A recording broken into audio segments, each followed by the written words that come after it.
Assalamualaikum warahmatullahi wabarakatuh. Nama saya Muhammad Fauzan Anwari bin Muhammad Saiful Anwar. Nombor matriks 2020819668. Saya daripada kelas EE2422C dan saya akan membuat pembentangan tugasan untuk assignment 1 iaitu Kisah Nabi Ayub dan ulasan artikel untuk buku Kisah Para Nabi dan Rasul daripada Al-Hafiz Ibn Katsir. Untuk assignment 1 iaitu Kisah Nabi Ayub, yang pertama kita dapat tahu tentang latar belakang Nabi Ayub. Kita akan dapat tahu bahawa nama penuh Nabi Ayub merupakan Ayub bin Mush bin Zurah bin Al-Aish bin Ishaq bin Ibrahim Al-Khalil, dan ibu Nabi Ayub merupakan puteri kepada Nabi Lut alaihi salam. Selain itu, beliau telah berdakwah di Haran, yakni Syam, atau pada zaman kini dikenali sebagai Syria. Beliau telah berdakwah kepada Bani Israel dan kaum Amoria. Beliau merupakan seorang yang kaya raya dan memiliki penternakan dan perkebunan yang sangat luas pada zaman beliau. Selain itu, Al-Quran juga pernah menyebut nama Nabi Ayub sebanyak 4 kali dan dia mempunyai anak seramai 25 orang. Dia telah diangkat sebagai seorang Nabi Allah pada tahun 1500 sebelum Masihi. Beliau merupakan seorang Nabi yang paling sabar dalam kalangan Nabi. Selain itu, kita juga akan dapat tahu tentang sifat Nabi Ayub. Nabi Ayub merupakan seorang Nabi yang sangat sabar dan ketakwaannya yang sangat tinggi. Selain itu, beliau merupakan seorang yang sangat menyayangi terhadap orang-orang yang tidak berkemampuan dan orang yang miskin. Selain itu, beliau merupakan seorang yang sangat kaya raya kerana memiliki banyak bidang tanah yang mempunyai keturunan yang banyak. Hal ini dapat daripada ayahnya sendiri yang merupakan seorang yang kaya raya dan memiliki banyak bidang tanah yang telah diturunkan kepada beliau. Selain itu, beliau juga merupakan seorang Nabi yang tidak pernah membuat sombong atau takabur, apalagi membuatkan dia lalai dalam beribadah kepada Allah Subhanahu Wa Taala. Selain itu, Nabi Ayub mempunyai sifat yang mana suka bertanggung harap kepada Allah. Dan beliau tidak pernah bergantung kepada manusia sama sekali dan hanya bergantung kepada Allah. Selain itu, beliau juga seorang yang sangat berpegang kepada kata-kata beliau. Sekali beliau telah berjanji, beliau akan mengatakannya. Selain itu, kita akan dapat tahu tentang mukjizat Nabi Ayub.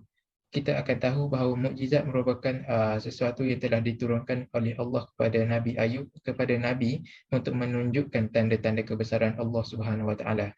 Melalui Nabi Ayub, kita akan dapat tahu mukjizatnya merupakan kesabaran beliau dalam menghadapi ujian daripada Allah Subhanahu Wa Taala.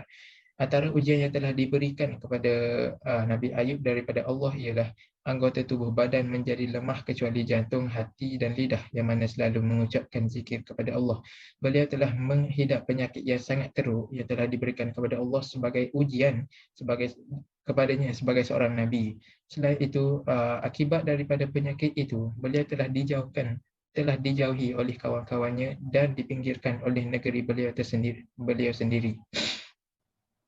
Selain itu, Nabi Ayub juga mempunyai mukjizat yang lain, iaitu mengeluarkan air daripada tanah dengan menghentakkan kakinya. Hal ini berlaku apabila Allah memberikan wahyu kepadanya agar menghentakkan kaki ke atas tanah.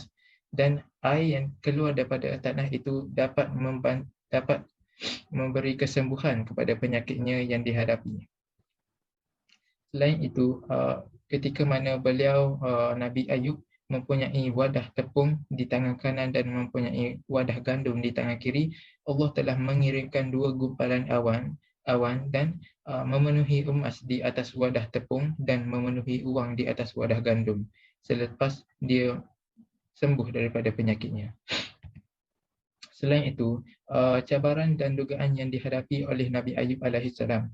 Ketika zamannya, beliau telah mendapat cabaran seperti kehilangan semua kekayaan seperti ternakan, seperti anak serta anak dan keturunannya.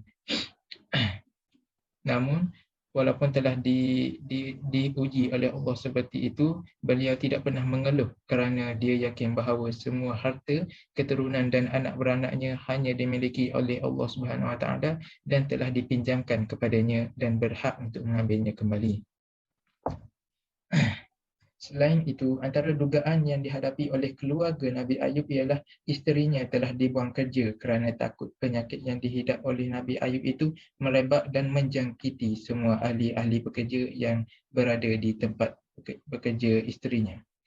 Selain itu, Allah telah memberi ujian kepada Nabi Ayub iaitu penyakit kulit yang sangat teruk selama berpuluhan tahun, dan ada pendapat daripada ulama yang menyatakan bahawa Nabi Ayub telah menerima penderitaan ini selama 18 tahun sehingga telah dijauhi. Selain itu, beliau juga telah mendapat ujian semua orang tidak mahu berhubungan kecuali isterinya seorang yang setia kepadanya.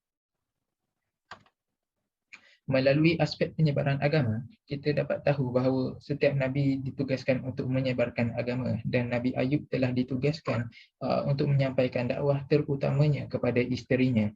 Antara peristiwa yang berlaku ialah ketika isterinya meminta agar Nabi Ayub meminta kepada Allah agar disembuhkan penyakitnya. Pada masa itu, Nabi Ayub menyatakan kepada isterinya bahawa dia tidak meminta kesembuhan daripada Allah kerana itu hak Allah, dan beliau telah merasai nikmat hidup dan kekayaan selama berbelas-belas tahun, dan apa salahnya jika dia menerima dagaan daripada Allah. Selain itu, pada peristiwa isterinya menjual kepang rambutnya demi mendapatkan wang dan membeli makanan kepadanya. Selain itu, beliau juga telah mengajarkan isterinya agar menepati sumpah. Pada ketika isterinya menjual kepang rambut demi mendapatkan wang dan membeli makanan untuk diberikan kepada Nabi Ayub telah bersumpah agar dia akan mencambuk isterinya sebanyak 100 kali. Namun Allah yang Maha Pemurah telah menghalalkan sumpahnya kerana perbuatannya yang sangat baik telah menjaga Nabi Ayub dengan menjadikan sesuatu yang remeh, iaitu menyuruh Nabi Ayub mengambil seikat tali jerami untuk sesuatu yang semacam itu dan memukulnya dengan sekali pukulan kepada isterinya. Oleh itu, Nabi Ayub telah berjaya untuk mengajar isterinya agar melaksanakan sumpah yang telah dilakukan. Kesilapan yang masih berlaku pada zaman dahulu dan masih berlaku pada zaman sekarang. Antara peristiwa yang telah berlaku pada zaman Nabi Ayub dan juga masih berlaku pada zaman kini ialah berlaku zalim kepada sesama manusia yang mempunyai kekurangan. Pada zaman Nabi Ayub, terdapat satu peristiwa iaitu Nabi Ayub telah dibuang oleh rakan-rakannya sendiri dan dibuang daripada daerahnya kerana dia mempunyai kekurangan iaitu penyakit yang sangat dahsyat. Selain itu, kesilapan manusia iaitu bercakap belakang dan bersangka buruk terhadap orang lain. Hal ini ditunjukkan pada peristiwa dua sahabat Nabi yang telah bercakap di belakang Nabi dan menyatakan bahawa Nabi Ayub diuji dengan ujian itu kerana telah melakukan dosa yang tidak pernah orang lain lakukan. Selain itu, kesilapan yang ketiga ialah penipuan. Antara sikap penipuan yang telah ditunjukkan oleh isteri Nabi Ayub iaitu telah menipu atau tidak memberitahu tentang sumber duit yang diperoleh kepada Nabi Ayub untuk dibelikan makanan dan diberikan kepadanya. Selain itu, yang terakhir ialah kesilapan isteri dalam melanggar perintah suami. Seperti mana kita tahu, ada satu peristiwa di mana Nabi Ayub telah melarang isterinya untuk keluar, namun isterinya tetap keluar tanpa kebenaran daripada Nabi Ayub AS. Kebanyakan isi yang telah diambil untuk membuat assignment satu tadi, iaitu kisah para Nabi dan Rasul, kisah Nabi Ayub ialah daripada buku ini, iaitu buku Kisah Para Nabi dan Rasul yang telah ditulis daripada Al-Hafiz Ibn Katsir. Untuk mengulas artikel ini, sebagai pengenalan, Buku ini telah menceritakan tentang kisah para Nabi Allah pada zaman dahulu yang telah diterbitkan pada 2010. Selain itu, buku ini juga menceritakan tentang kisah hidup Nabi pada zaman dahulu secara menyeluruh dan panjang lebar, mengasingkan kisah satu Nabi dan Nabi lain. Selain itu, buku ini juga berasal daripada tajuk Khasyaf Al-Anbiya dan memiliki kedudukan yang tinggi di kalangan kaum muslimin baik yang awam maupun terpelajar. Ia juga telah ditulis secara ringkas untuk memberi pemahaman kepada pembaca. Mengenai pengenalan penulis dan pemikirannya, penulis mempunyai nama penuh iaitu Abu Al-Fida Imam Ad-Din Ismail bin Umar bin Kasir bin Daud bin Kasir Arab Al-Qurash Al-Syafi'i, dan beliau merupakan bermazhab Syafi'i. Beliau merupakan kelahiran Lusul Midjal, yakni kota Basrah bagi timur pada tahun 700 Hijrah. Beliau telah berpindah ke Damaskus, yakni Syria, pada tahun 705 Hijrah bersama abangnya iaitu Syekh Abdul Wahab, dan mempunyai ramai guru. Selain itu, beliau juga telah dapat sempat mendengar langsung hadis daripada ulama-ulama Hijaz dan diangkat sebagai guru besar. Sebagai ringkasan bagi buku ini menceritakan tentang kisah para Nabi pada zaman dahulu kala, dan buku ini juga menceritakan tentang perbezaan kehidupan pada zaman dahulu dan zaman sekarang. Antara sebagai contoh, pada zaman dahulu tidak mempunyai gadget-gadget elektronik pada zaman kini seperti laptop, telefon bimbit dan sebagainya. Dan kita akan dapat tahu bagaimana cara Nabi-Nabi menjalankan dakwah. Selain itu, penulis menceritakan tentang kisah Nabi yang berbeza-beza, sebagai contoh Nabi Ayub seorang yang penyabar, Nabi Sulaiman yang boleh bercakap dengan haiwan.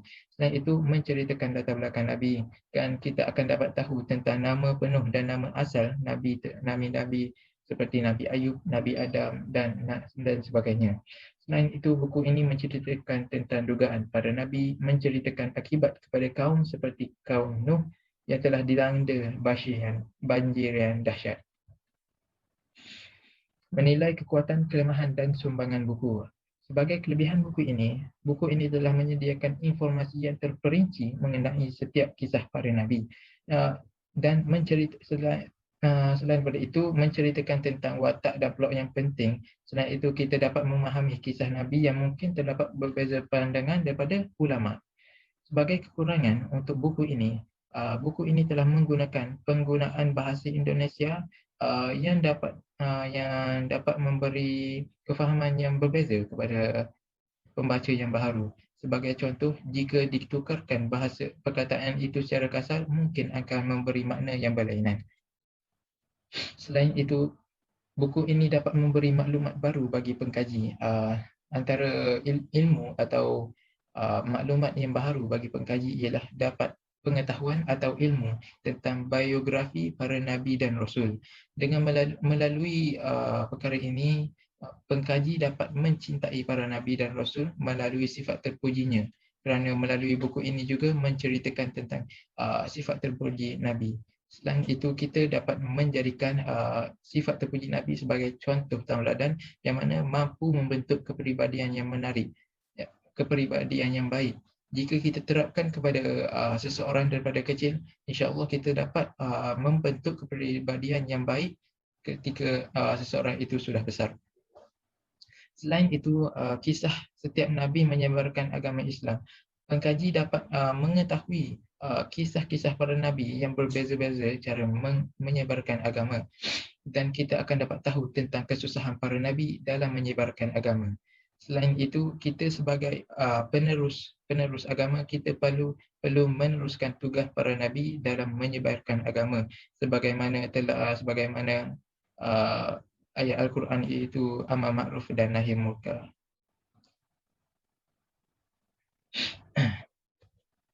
Jadi itu sahaja daripada saya, Muhammad Fauzan Anwari. Terima kasih.